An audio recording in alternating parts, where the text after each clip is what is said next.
Good evening, everyone, and welcome to the August 14th, 2019 meeting of the Brighton Town Board. I am Brighton Supervisor Bill Maley, and I'm pleased to welcome all of you here tonight. And I'm pleased to welcome you here whether you're in the room with us, as a number of people are, or whether you're participating and watching our meeting tonight remotely, either on our cable access channel 1303 on Spectrum, or streaming from our webpage. However you participate in our meeting tonight and in all of our town board meetings, we welcome that participation, we encourage it, and in fact, one of the ways we have recently made sure that we are as accessible as we can be is you will see that we have our ASL sign language interpreters here this evening, and I want to welcome Melissa Lanty and Samantha Gavertz. Thank you both for communicating tonight's meeting to the community. I'm going to ask if everybody would please rise, and I'll ask Councilmember Wilt to lead us in the pledge. I pledge allegiance to the flag of the United States of America and to the republic for which it stands, one nation, under God, indivisible, with liberty and justice for all.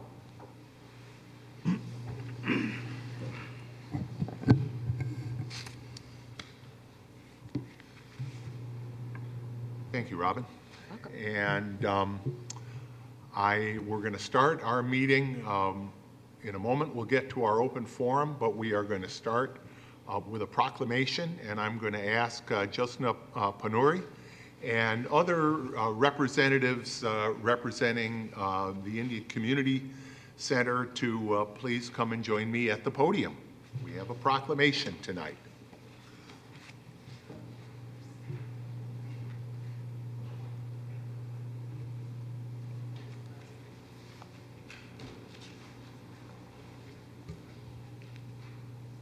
Come on up, everybody, or if someone wants to take photos, that's all right. Tomorrow, August 15th, is India Day, Indian Independence Day. In 1947, India became independent after many years as a colony of Great Britain.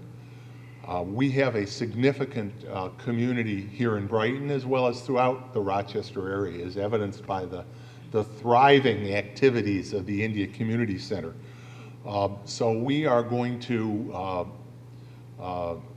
issue this proclamation this evening recognizing the significance of the Indian community here in Brighton. And I'd like to read this. Whereas India celebrates its 73rd year of independence from Great Britain on August 15th, marking a pivotal moment in history for India and for nations around the world. And whereas celebrated as India Day in the United States, this annual event highlights Indian culture and traditions, as well as the contributions of the Indian diaspora to America. And whereas the town of Brighton is home to a large Indian American community and is enriched by the involvement of Indian Americans in our neighborhoods, our schools, our local government, and elsewhere.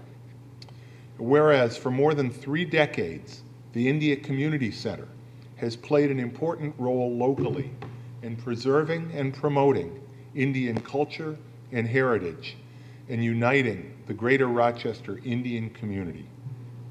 Whereas the Indian Community Center makes a positive impact in Brighton by providing social, cultural, educational, professional, and recreational programs to members and the public, as well as raising awareness and understanding of Indian American culture.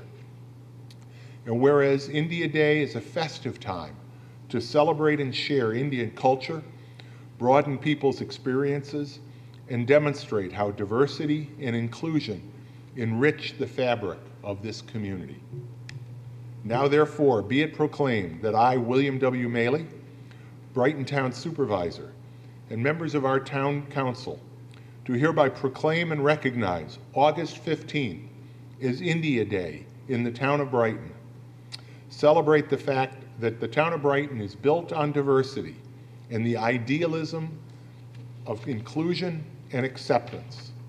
And we honor the India Community Center for its contributions to the greater Rochester area. And this proclamation is signed this 14th day of August, 2019, by myself and by my colleagues here tonight, Robin Wilt and Jason DePonzio. And I'm very pleased to present this to you, Josna, and on behalf of the entire Brighton community.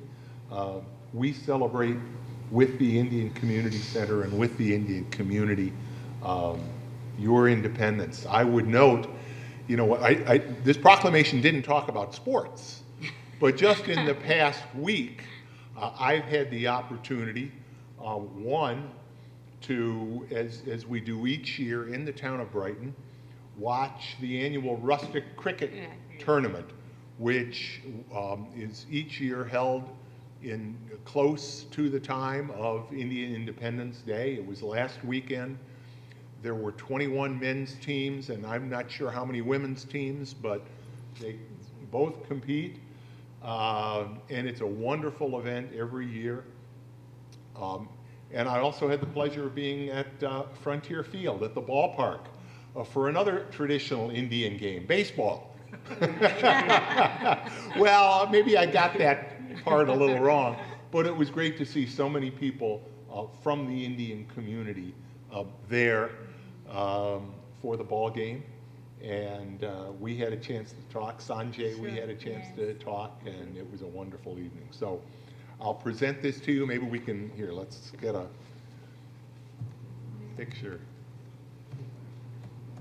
Come on in. Make sure everybody's in there. Make sure everybody's in here. Our young journalist is going to. Yes, he is. Thank you. Thank you so much. Thank Would you you. like to say a few words? If not, that's okay. Thank you very much. Thank you very much. I really appreciate this, and it's very nice to be recognized for what the Indian community has, you know, given in Rochester, and we continuously strive to increase the awareness and, you know, show the cultural diversity of the Indian community. And the India Community Center is located in Macedon, but from all over Rochester, people come and spend their time and really connect together and, you know, meet. And on September 8th, we have the India Fest that is at the India Community Center. So all of y'all are personally invited to please come and attend. There will be some information on the flyers on the Facebook and There is stuff. already an event on the Facebook. Yeah, there's already an event on the Facebook. So thank you very much. Thank you. Very much. Thank you. Thank you so much. We really appreciate it. Thank you, Supervisor. Sorry about that.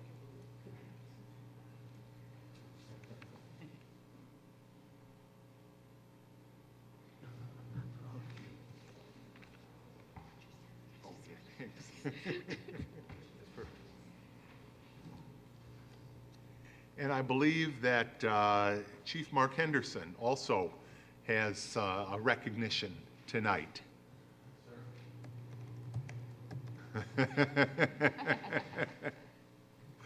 So a lot of people use Twitter, and I engaged a young man that identified himself as the youngest acting reporter in the Rochester area. And if you look at his bio, this is Mr. Jeffrey Rogers, founder and chief executive officer of the GSL show. And how we started engaging in conversation was he put out a question mark one day. Police officer, question mark, reporter, question mark, or both. And what did I respond? Love to have you at the Brighton Police Department. So Jeffrey is riding with one of our officers today, and one of his beat responsibilities is the political aspect of things. So I present to the town board Jeffrey Rogers, a reporter. Hopefully in a few years, a couple more to go, you'll be a Brighton police officer. So I'll step back, but this is Jeffrey Rogers.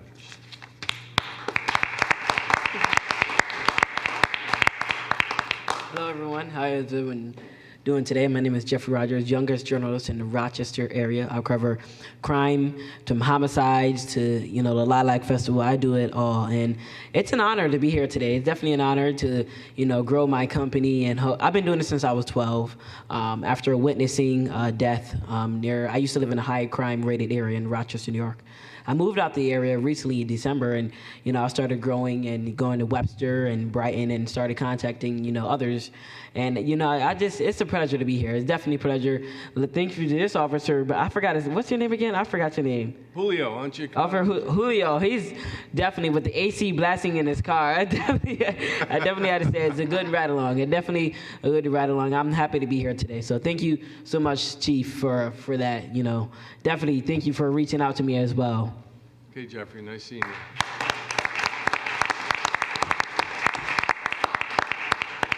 Jeffrey, it's great having you here tonight. I've seen you at a number of different events around town, and I really admire it's tough being a reporter, and you've got that stick to it. You keep going and you keep going, and that's a quality that will serve you whether you go into journalism, whether you go into policing or whatever field you go into. So we're pleased to have you here tonight. I'm glad you were able to do a ride along with our department, and I think you'd look great in blue myself. So he's taking the same path that Chief Singletary took early in life. He responds to calls via bicycle. And LaRon was doing that, and LaRon is now the chief of police at the Rochester Police Department. And Chief LaRon Singletary is about as fine a role model as anybody Absolutely. could ever have. So, well done. Hope you enjoy tonight. We're pleased to have you here. Okay, we will now continue with the open forum portion of our meeting. Well, wait a second. Before we do that, I want to make sure we've got some announcements we have to make, or the sponsors will cut us off here. In case of an emergency, if you hear the emergency alarm system in Town Hall going off, please exit the auditorium immediately. You can leave either by the door to my right, marked with the exit sign. If you go out that door, turn right, go down the stairs, out the back door of Town Hall and away from the building. Or you can leave through either of the double doors at the rear of this room. If you go out that way, go through the lobby, out the front door of Town Hall, down the steps, and again, away from the building. Now, if you are watching us on Spectrum, the live broadcast on channel 1303, if you experience technical difficulties, either with the audio or the video, please contact Spectrum at 756-5000. Again, that's 756-5000. We will now go to the open forum. And as we do each week, we give the community the opportunity to engage with us at our meetings during the open forum. If you're here in the room, raise your hand. I will call on you. Please come to the microphone, state your name, and share your question or your comment with us. If you are at home or watching us remotely somewhere else, you can call 303-3060, and someone will take your call. That's 303-3060. And if you are deaf or hard of hearing, you can also use your video phone to call 303-3060 if you're deaf or hard of hearing. And again, we will take your call and you'll be able to participate in our open forum remotely. So with that, is there anyone here tonight that would like to address the town board during our open forum?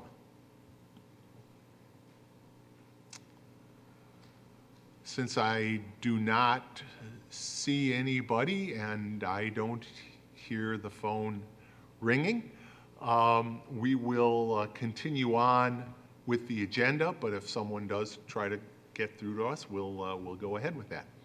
So can I have a motion to approve tonight's agenda, please?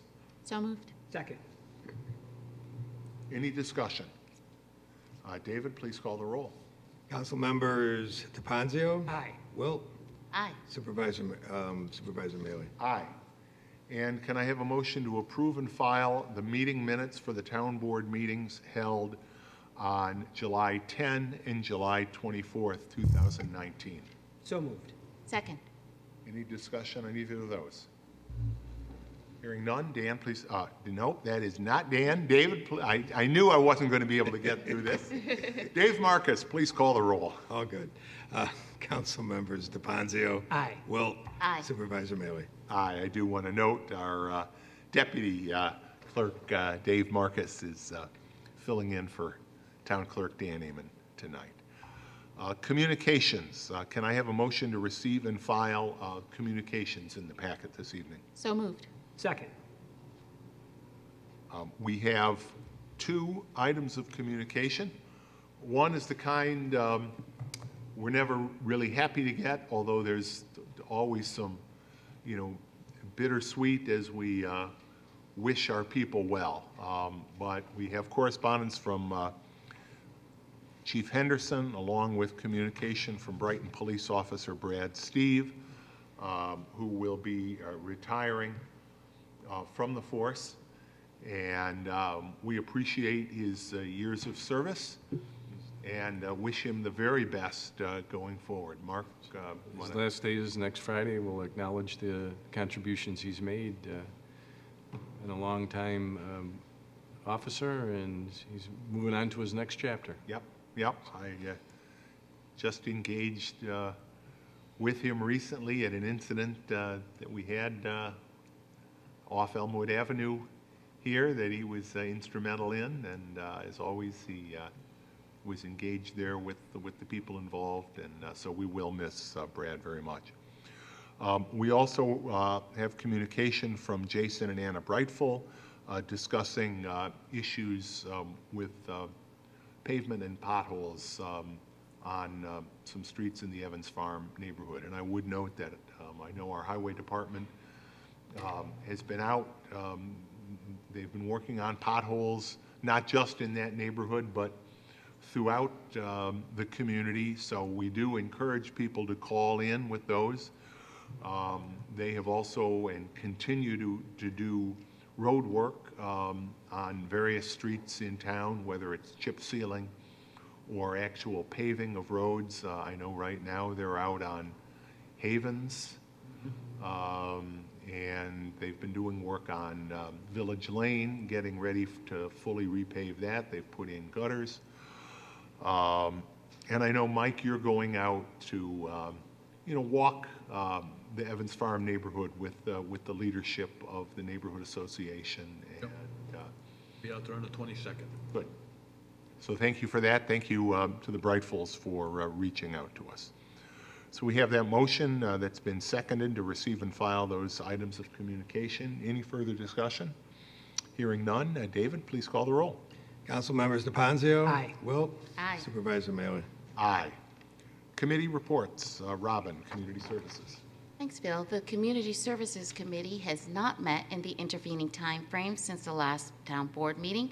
Our next meeting will be on Wednesday, August 21st at 9:30 a.m. at the Brookside School, 220 Idlewood Road. As always, members of the public are invited to attend.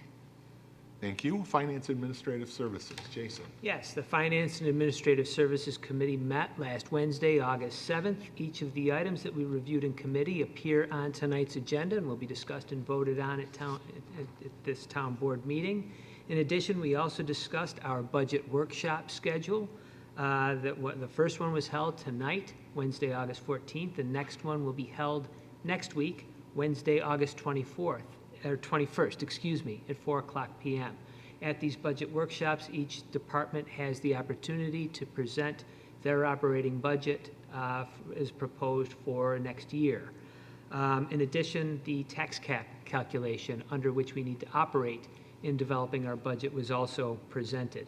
Our next meeting is scheduled for next Wednesday, August 21st. We will meet at 8:30 in the morning in the Stage Conference Room, and the public is invited to attend. Thank you, Jason.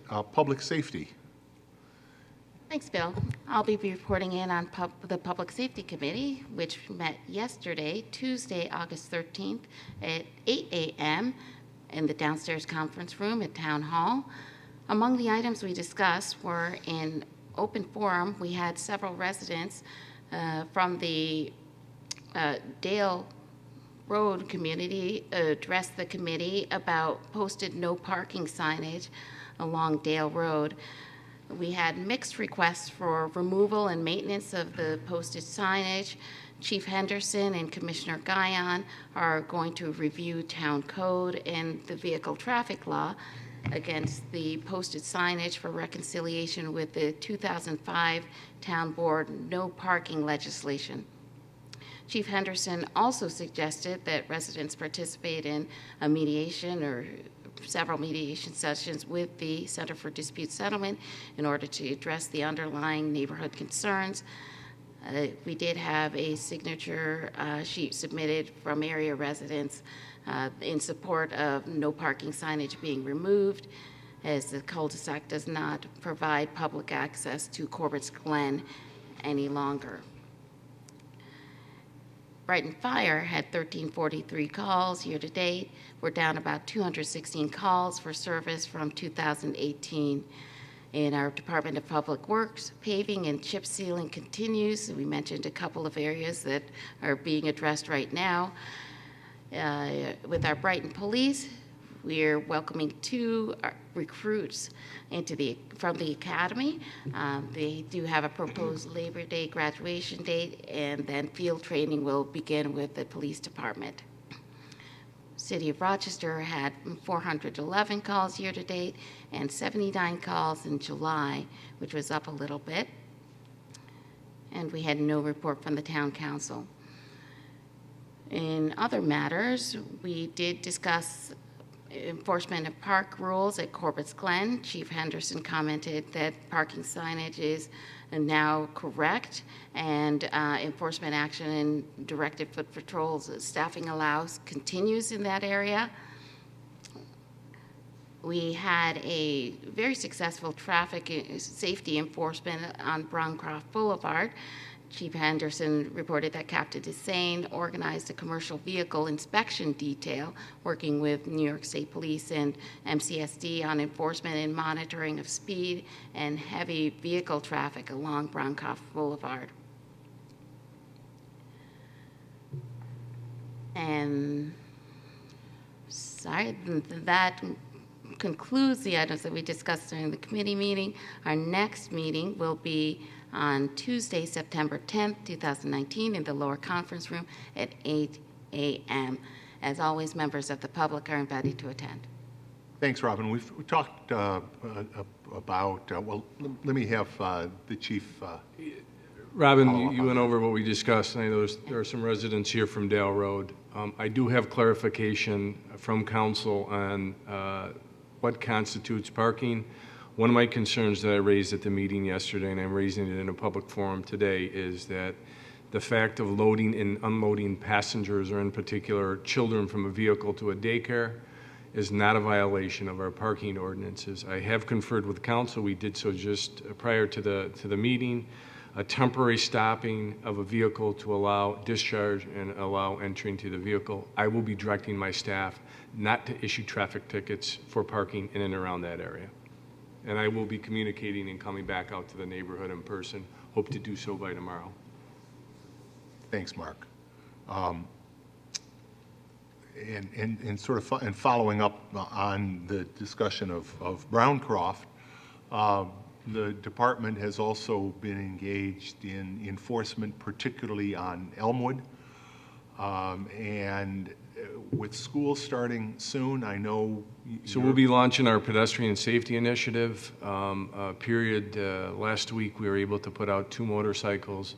In a period of 3 hours, they issued 14 traffic tickets for speeding on Elmwood Avenue. were trained to come in advance of the start of the increased pedestrians. I noted today there was a significant backup of traffic at the 12 corners. That's because they're painting the crosswalks. We hope that they would have gotten that done before the school year. It looks like they're achieving that. It's a multi-day project, and as we did last year, we'll do again this year. We'll announce a pedestrian safety initiative. We'll put out signs identifying a heavy pedestrian zone, and we'll hope for some media buy-in to get that information out. Last year, the chief and I were in the 12 corners with media at 5 a.m. about 5 a.m. And literally, while we were doing interviews with the TV stations at 5 a.m., there were 3 traffic stops. It was very visible. We were out there. It's 5 a.m., but people still are not following the rules. So if you're driving throughout Brighton, don't take it for granted. The Brighton Police Department is engaged in enforcement, and particularly as we head towards the school year, it is so important. We've all seen the signs around town. They're great. Drive like your kids live here. And that is part of the message, particularly when you're driving on neighborhood streets, but also on the arterial streets. Our schools, Brighton High School, 12 Corners Middle School, Indian Landing School over in East Brighton. So many of our schools, French Road School, are on busy streets. So whether you're on a busy street, whether you're on a neighborhood street, please drive like your children live here, because the reality is your children or your grandchildren or your neighbor's children just may be riding their bike or crossing that street. So please, drive carefully, drive safely. Also want to note, because we've talked about paving a little bit, we have arranged, we're working with the City of Rochester this year. Several of the streets that we're paving this year are start at Highland Avenue. And for those of you familiar with the minutia of the very unusual town lines of the town of Brighton, the first 100 feet or so when you come off of Highland Avenue in many parts of town, you're still in the City of Rochester. So Village Lane, for example, where it hits Highland, is in the city. Southern Parkway, same thing. Kimberly, same thing. So for each of those streets that we are working on this year, and those 3 that I mentioned are all streets we're working on this year, we are going to work in partnership with the City of Rochester, because we're doing work on those streets anyway. We're going to do the entire street, and the City of Rochester will pay us an appropriate sum for doing that portion that's in the city. So all of us will be able to drive a newly repaved street. The neighborhood will look better, the street will look better, and I think it's a win-win for all involved. So thank you for working with city staff, Mike, and seeing to it that that would happen. And I haven't forgotten Public Works. Public Works, Jason. Yes, the Public Works Committee met on August 6th at 9 a.m. The matters that were discussed, is quite a busy agenda. Initially, first was speed humps on Hillside Avenue. Several residents expressed concern regarding the speed of vehicles on Hillside Avenue, and that Hillside is being used as a cut-through street to access Elmwood from Highland and vice versa. The residents submitted a petition, including approximately 56 signatures, supporting the installation of speed humps along Hillside Avenue. The Department of Public Works will work with the Brighton Police Department to monitor speeds along Hillside Avenue and review the town's speed hump policy once this data is available. The issue is also being placed on the Public Safety Committee meeting agenda for further review. Also, some special district formations were discussed. First was the Willard Avenue Sanitary Sewer District. Public Works staff met with the residents on Willard Avenue that are not currently served by the public sewer. The residents would like to form a sanitary sewer district, which would allow connection to the public sewer. The costs associated with the district include individual costs to connect to the sewer, operation and maintenance costs, along with district-wide debt payments. The formation of this district will not involve the funding of any capital improvements. Town staff will prepare the basic documentation for the district formation. The next district that was discussed was the Midland Avenue Sanitary Sewer District. And similarly, Public Works staff met with 2 residents along Midland Avenue to explore the formation of a sanitary sewer district, which would permit these residents to connect to the town sewer along Willard Avenue. This district will likely require the installation of a low-pressure sanitary sewer system. A portion of this system will be dedicated to the town of Brighton. All the necessary sanitary sewer easements have been secured for the project. Town staff will prepare preliminary cost estimates for the project and present this information to the residents. If the costs are acceptable to the residents, the district formation process will be further explored. Also, 2 properties along Edgewood Avenue. The owner of these properties asked to extend the sewer district to include these parcels. Both parcels have access to the public sewer. All costs associated with the district will be paid for by the owner, and there will be no cost to the town of Brighton. DPW staff will coordinate with the owner's engineer to facilitate the formation of the sewer district. Next, we discussed the Forest Hills Road Sidewalk District, where the residents along Forest Hills Road have expressed interest in extending sidewalks from Penfield Road to Milford Road, which will then connect to the existing sidewalk serving Indian Landing Elementary School. DPW staff will complete a preliminary review of the district costs and present these costs to the residents. If the costs are acceptable to the residents, the district formation process will be further explored. Also, regarding grease trap covers, in light of the recent tragedy in the city of Rochester, the town of Brighton is exploring the implementation of legislation that will regulate covers for grease traps. The town clerk provided several existing grease trap bills for reference. New York State and Monroe County are also contemplating legislation. Once available, the town will review the state and county legislation and determine whether it is applicable to the town or whether it preempts the town's ability to enact our own legislation. Town staff will also review the existing town and New York State building codes and investigate any provisions regarding grease traps. Additionally, we had some residents from Chelmsford Road expressing concern regarding the condition of the roadway from Ashbourne Road to Commonwealth Road. This section of roadway is scheduled for repaving in 2020. The intersection of Ashbourne and Chelmsford needs to be rebuilt. The intersection reconstruction will likely occur after the roadway is repaved. The next matter was discussion of a bicycle route through the Town Hall complex. Currently, bicyclists entering the Town Hall complex from Sylvan Road are required to use the busy parking area to travel to the Brickyard Trail. The Public Works Committee discussed the construction of a shared-use trail along the western perimeter of the complex that would allow cyclists to avoid traveling in the parking area. And this matter was preliminarily discussed and just need to get further information regarding costs and whether this is something that we would want to undertake in the future if there is a demand for it. So that's a very preliminary conversation that took place. Next, we discussed there's a 40-inch diameter cottonwood tree in Corbett's Glen Nature Park, and the tree will likely obstruct the walking path at Corbett's Glen if it does fall. The tree was evaluated and concluded, and our experts concluded that the tree is a hazard. And the tree was presented to the Tree Council, who is in agreement with the assessment prepared by our expert.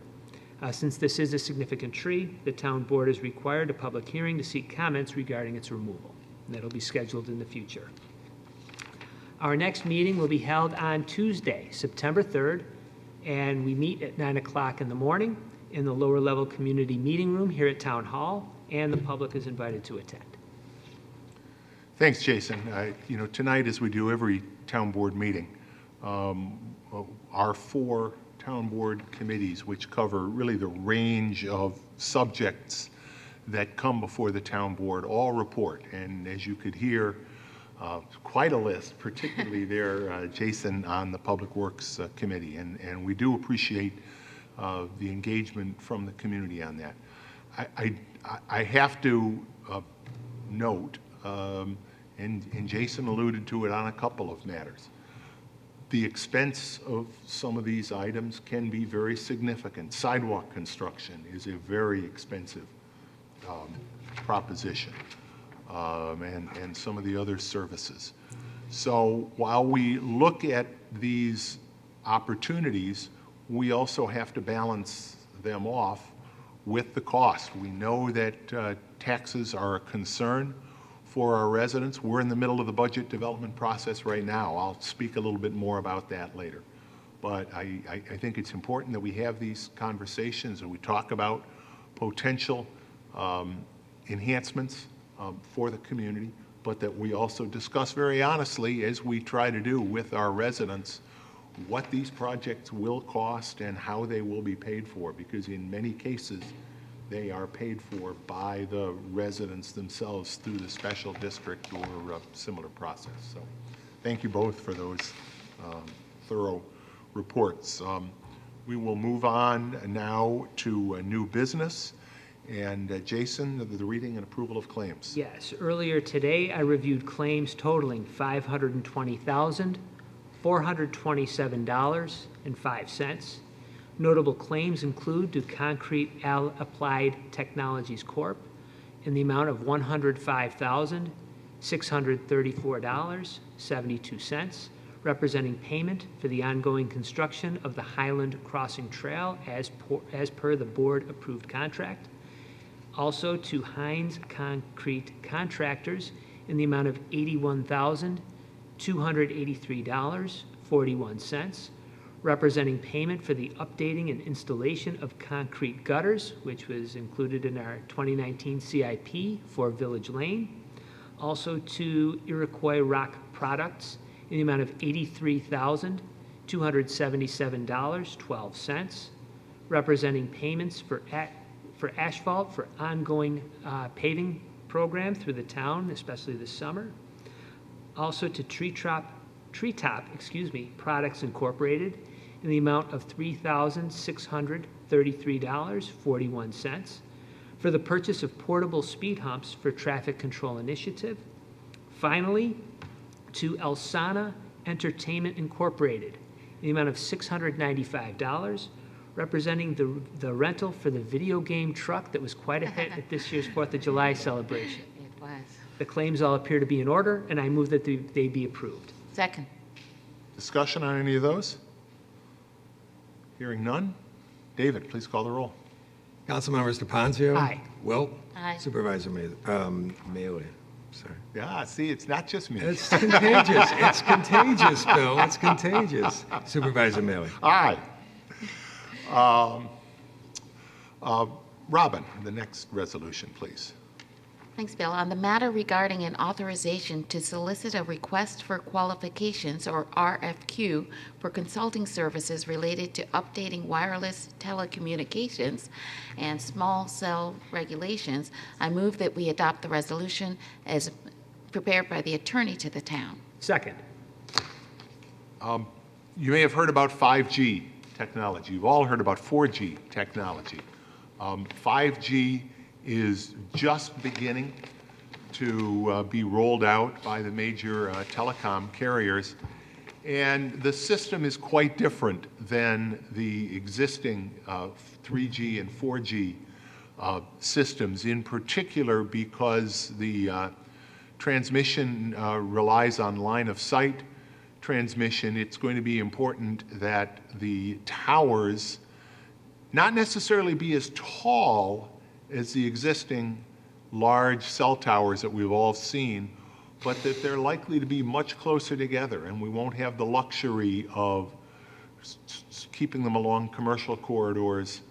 So one of the things we are looking at, we did many years ago as the cell tower construction began, the town, like many others, adopted a local law regulating cell tower placement. And it was a good law, and it was very helpful for us as the cell towers in our community were built.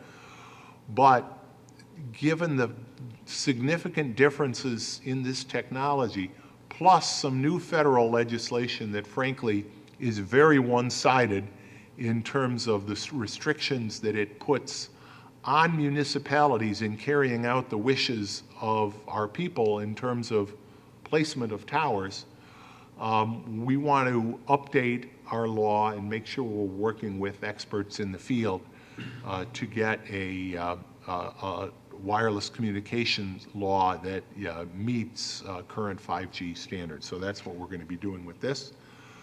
We have a motion and a second. David, please call the roll. Council members DePonzio. Aye. Wilt. Aye. Supervisor Mealy. Aye. Jason? Yes, the next matter seeks authorization to solicit a request for bids for the purchase of a replacement ambulance by the Ambulance Services Special District. I move we adopt the resolution as prepared by the attorney to the town. Second. We work with the ambulance district on, not only on their budget, but on their ongoing ambulance vehicle purchase program. This is a vehicle that they're actually purchasing a little sooner than they expected because of some mechanical issues with their old existing vehicle, which is the last one in their fleet that was the much larger modular box type of vehicle. In recent years, they have primarily purchased so-called Sprinter vehicles, which are much smaller, much less expensive, and much more gas efficient. So win-win-win.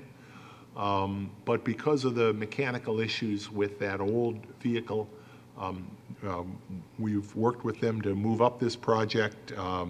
So our hope is that they will be able to purchase this replacement ambulance very, very early in 2020. And by starting with the bid process now, getting a proposal, and it's unfortunately it's not like going down to your car dealer and buying something off the floor. It takes a while to build an ambulance and customize it to their specific needs. So we're going to be doing that, and as always, the ambulance, Brighton Volunteer Ambulance, is important to our quality of life, and we appreciate the opportunity to work with them for the people. We have that motion, and it's been seconded. Further conversation? Hearing none. Dave, please call the roll. Council members DePonzio. Aye. Wilt. Aye. Supervisor Mealy. Aye. And Jason, I'll have you do the next one as well. The next matter seeks to approve the proposed 2020 through 2022 capital improvement plan. I move we adopt the resolution as prepared by the attorney to the town. Second. The capital improvement plan is the initial step and an integral step in the development of the town's budget each year. And I do want to acknowledge all the work of our Director of Finance, Paula Parker, along with Suzanne Zaso, in doing not only the CIP, but also our entire budget process. The capital improvement plan is a 3-year plan where we look at capital expenditures like infrastructure, the paving projects that we've talked about, vehicles that we've talked about, sidewalks, and also other significant expenditures generally at the level of $20,000 or higher. The capital improvement plan is vetted by the Finance Committee, but it's also vetted by 2 of our volunteer committees, our Budget Review Task Force, as well as the Sustainability Oversight Committee, because one of the things we strive to do as we make capital investments is to do so in a way that will advance the sustainability of the community. And each year we receive a report from the Sustainability Oversight Committee making recommendations as to how we can do that, whether it's through the purchase of hybrid or electric vehicles, or examining alternate materials for certain of our infrastructure projects. Both of those committees really put a tremendous amount of time and expertise into the process, and that expertise, that volunteer commitment is also integral to this CIP. My direction this year as we put together the CIP was to put together a plan that would be, from a capital improvement perspective, flat from 2019 to 2020. That's not easy to do in a time of inflation. We see prices around us going up, and as a municipality, we're no different as a purchaser of goods and services than your households are. We have put together a plan, and we had to say no to a lot of very legitimate, desirable requests.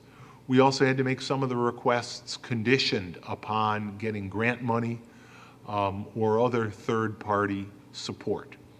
But when all was said and done, on an apples-to-apples basis, we have come very close with this capital improvement plan to be flat with the 2019 year. In fact, if you exclude debt service, which we do include in our capital improvement plan, this plan is essentially flat with last year. So we struggle to do that because the work that's being proposed, as I said, is important, but with the help of those volunteers and with the work that you've put in reviewing that, this will be the basis for moving on to the next step of developing our budget. As Jason said, we did hold our first budget workshop this afternoon from 4 to 6, where we heard a number of our department heads come in and present their overall budget, not just their capital budget. We will be doing the same thing again next Wednesday afternoon, the 21st, from 4 to 6. Those are public meetings. We welcome the attendance of the public, although because they are workshops, they're really not done as hearings with questions and answers. But as we go through the budget process, not only do we engage the Finance Committee in the Capital Improvement Plan, we will do it again in the budget development itself. We will also, as we do each year, hold 2 public hearings. The law requires 1 public hearing. We, as we do each year, review the budget in 2 town board public hearings right here in this room at our 2 town board meetings in October. And we also approve the budget, or we make every effort. It is certainly my intention that we will approve the budget at the 2nd town board meeting in October. Why? Frankly, so that the budget can be approved before Election Day. We think it's important that when people go out to vote, that they have seen the work that has been done on the budget. So that's our schedule, that's our plan. This is the first step in that process. By the way, a capital improvement plan is one of the tools recommended by the New York State Comptroller as their office looks at good budget practices. And the State Comptroller has, each year since they began the process, noted the town's financial stability. Moody's has noted our financial responsibility, a AA2 credit rating. And our auditors have each year given us a clean audit report. So all of those things reflect the fact that we engage in very thorough and very public, very open budget development. So whether it's our senior staff, whether it's our volunteers, our board members, especially our Director of Finance, that's our commitment to you, and thank you for the work you all put in.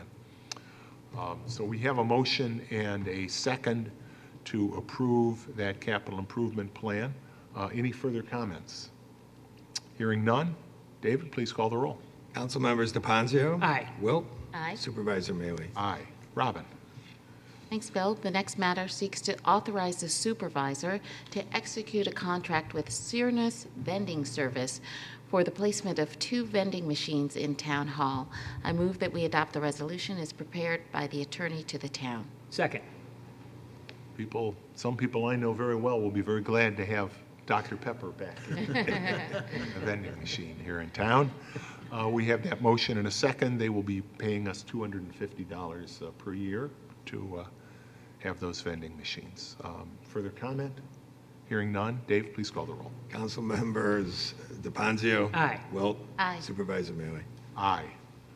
Jason? Yes, the next matter seeks to set a public hearing date for proposed creation of Trailwood Circle, Stony Brook Drive, Barclay Square, Torrington Drive, and Extension Number 5, Houston Barnard Refuse Districts.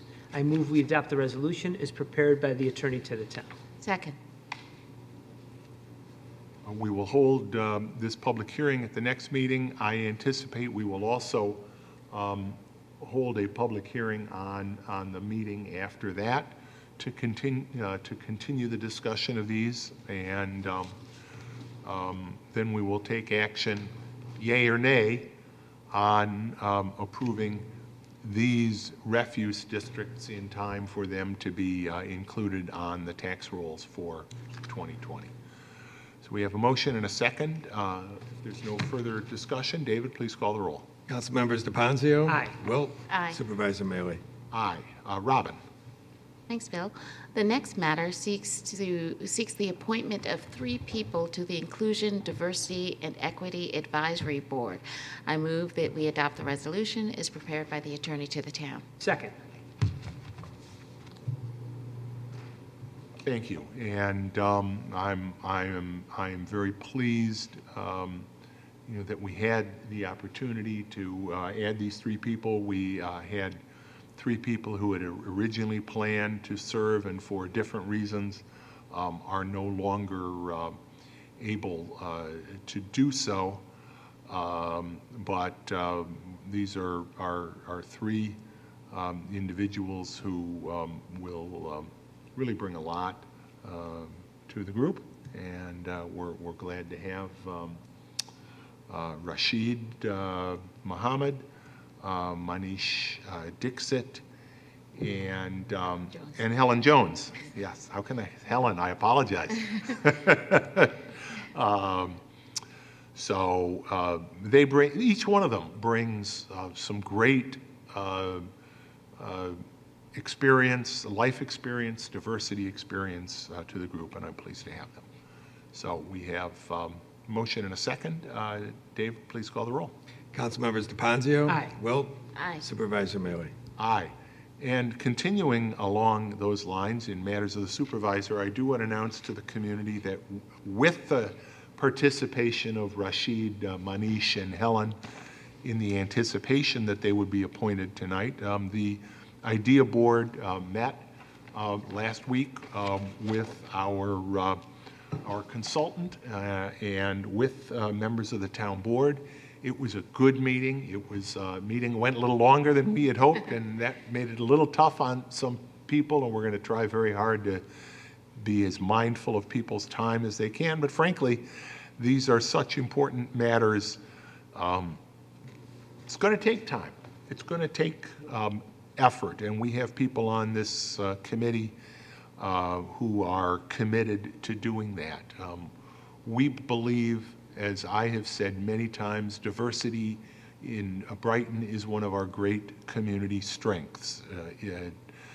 Inclusion and diversity are core values of the town. Our primary goals of the committee are to develop a diversity and inclusion plan for the town of Brighton. Similar in some ways and no doubt as valuable as the comprehensive plan that we have for the town of Brighton that serves as a roadmap for us in making land use decisions. This type of a diversity plan, which is, we will really be the only town in upstate New York with anything like it, which is a matter of great pride for us as a community, will be a roadmap for our community and for our residents as we address issues of diversity and ensure that we are as inclusive a community as we can be. We will also, with the help of the IDEA Board, be looking at our own practices and policies in a broad range of areas to ensure that we are aware of and can make decisions concerning best practices, whether it's infrastructure, whether it's events and programming, hiring, in all of those areas and more, to make sure that we, your town government, are responsive to you, the broad and wonderfully diverse community of Brighton. It's a big challenge, it's a big charge. But I really do believe that we are up to it, not just as a bunch of volunteers and town board members, but as a community. I believe we are up to it, and I believe that when we do that, we will be a role model that other communities will look to, particularly in these challenging times. So I've already talked about our budget. That is a very important thing. We've said a lot about highway work tonight. I want to make sure, again, that residents are cognizant, whether it's lawn and garden debris now or looking ahead to the fall and our leaves. Please, and I've been getting communication about this. People are concerned. People see that materials are piled in the street. Please do not pile your lawn and garden debris or your leaves in the street because, oh,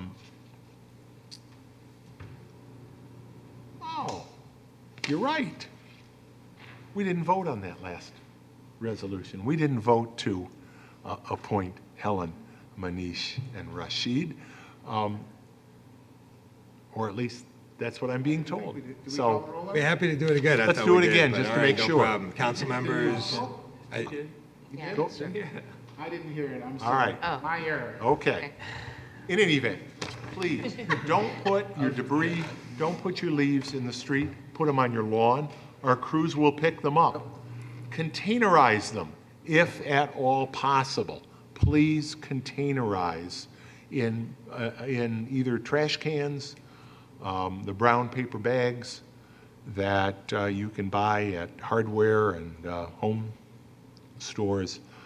Why not in the street? Because cyclists are in the street and you can often make them veer into traffic. Same goes for cars. I've seen piles that are so large that not only do they force cars to swerve into the other lane, but they're so tall that they affect visibility. But they also affect drainage.